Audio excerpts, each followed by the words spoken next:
The number of jelly beans in a jar is less than 3,375 and greater than 2,650. How many jelly beans could be in the jar? So this is a little tricky in that you're trying to find a number between two other numbers. So the first thing I'm going to do is for sure put these two numbers on my chart. So I'll start with the 3,375.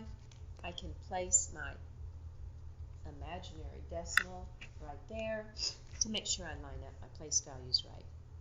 And then I'm going to skip a spot and put the other number here, again with the decimal where it belongs.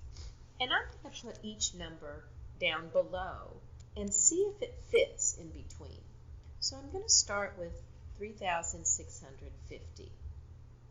And I'm trying to find a number that's less than this but more than this. So I'm going to compare the first numbers with my number. So I know that it could be between, because it's certainly more than this number.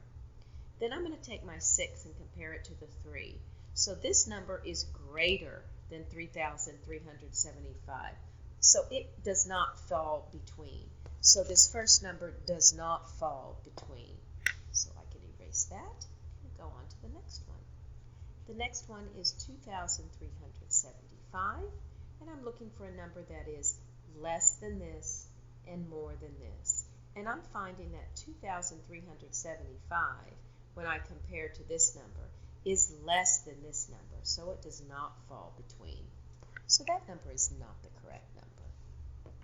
The next one is 3,150. It must be larger than this number, and it is, and less than this number, and it is because the 1 is less than the 3. So this number actually does fit between the two numbers. But I'm not going to stop there. I'm going to look at my next number, which is 2,500, and look to see, well, it's less than my smallest number, so this does not fit the rule. So the only one that fits the rule is letter choice C.